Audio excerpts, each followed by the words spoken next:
Des représentants de la société civile aux côtés d'universitaires et de chercheurs. Parmi eux, des Marocains pour parler des droits de l'homme et des objectifs du millénaire pour le développement. Ils visent à éliminer l'extrême pauvreté et à promouvoir la parité et l'éducation. Les États membres de l'ONU ont eu 14 ans pour s'engager dans cette voie. Mais en 2015, il y aura une nouvelle vision des choses selon les experts. Après 2015, les nouveaux objectifs qui vont être définis, c'est vraiment de faire ce lien entre objectifs proclamés et réalisations concrètes sur le terrain avec les populations locales et en rendant des comptes. C'est-à-dire que pourquoi pas les États devraient tous les 4 ans, comme à l'examen périodique universel au Conseil des droits de l'homme, devraient rendre des comptes tous les 4 ans sur les objectifs du développement durable après 2015 à l'Assemblée générale des Nations unies. Pour se préparer à l'après 2015, il faudra d'abord faire le bilan. Dans quelle mesure les objectifs du millénaire ont été respectés?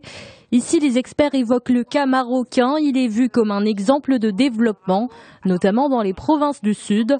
Mais ce développement se heurte souvent à un conflit politique monté de toutes pièces.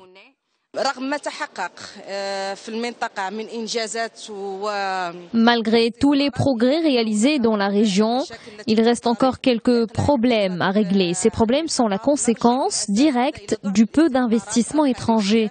Nous avons de vraies infrastructures, mais c'est le problème politique qui repousse ces investisseurs.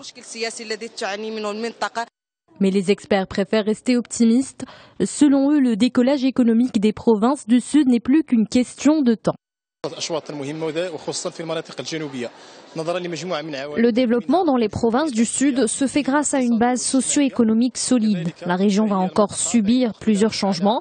Ils seront dus à sa position stratégique et à l'ouverture du Maroc sur l'Afrique. C'est ce qui va attirer les investisseurs.